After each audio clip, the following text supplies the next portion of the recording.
সত্যিকার অর্থে বিজেপির বিরুদ্ধে লড়াই করব, তাহলে হাড়ুয়া মুক্ত সিট থেকে মানুষের গাল বেরিয়ে জুতো খাওয়ার যে অভ্যাসটা সেটা এখনো যায়নি।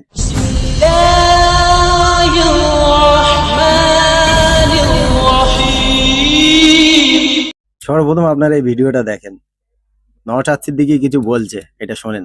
বলছেন মুসলমান ওনার যদি মনে হয় সত্যিকার অর্থে বিজেপির বিরুদ্ধে লড়াই করব, তাহলে হাড়ুয়া মুক্ত সিট থেকে বা ওনার যেটা সেফ সিট মনে হবে, 80টা বিধায়ক জিতে আছে, কাউকে পদত্যাগ করিয়ে সেই সিটে উনি লড়াই করুক, জিতে এসে বিধানসভা এইটাই আমি শুনতে চাইছিলাম এদের মুখ থেকে, তাহলে বুঝতে পারবো সত্যিকার অর্থে বিজেপি বিগত দিনে। লড়াই করবে।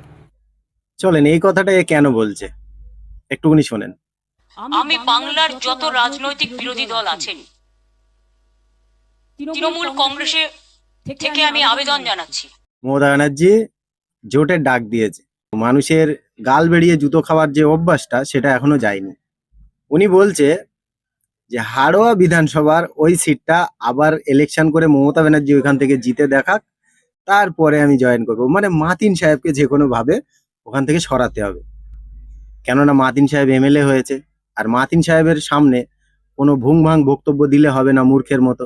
মাতিন সাহেব একটা শিক্ষিত ব্যক্তি, তারই কারণে এদের পাছায় এখন আগুন লেগে গেছে। যে কোনো ভাবে হাড়োয়া বিধানসভার ওই সিটটা ওরা যে পার্টির দালালি করছে সেই পার্টির হাতে তুলে দিতে হবে যে কোনো ভাবে। আপনারা সকলেই জানেন এখন যদি ইলেকশন হয় তাহলে বিজেপি যে কোনো ভাবে ওই সিটটা ওরা জিতে নেবে, যে কোনো ভাবে। ভোট তো দেবে না মানুষ, ইনশাল্লাহ আমরা সকলেই জানি পশ্চিমবাংলার 10% মানুষও বিজেপিকে ভোট দেয়নি, তারপরেও বিজেপি আমাদের ওয়েস্ট বেঙ্গলে ক্ষমতায় এসছে। আর তার কারণ হচ্ছে এই সকল বেঈমান মুনাফিক মুসলমানগুলো, যারা বিজেপির পা চেটে চেটে এই পর্যন্ত এসছে, বিজেপিকে নিয়ে এসছে।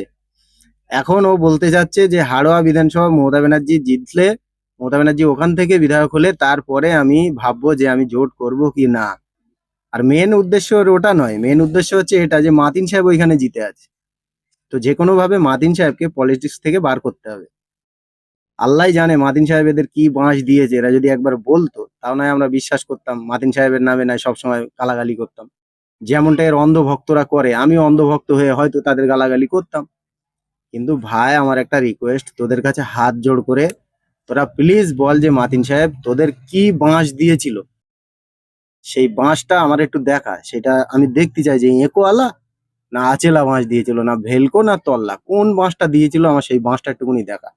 মানে এদের যত দুঃখ, যত কষ্ট, যত বেদনা, যত পাছার ব্যথা সব মাতিন সাহেবকে নিয়ে। কেন জানেন? মাতিন সাহেব থাকলে এরা পাবলিককে চৌকার দম উদ্যান্ন বানিয়ে আর লুটে পেটে খেতে পারবে না, তারই কারণে মাতিন সাহেবকে নিয়ে এদের যত মাথা ব্যথা। Hello, Sululu.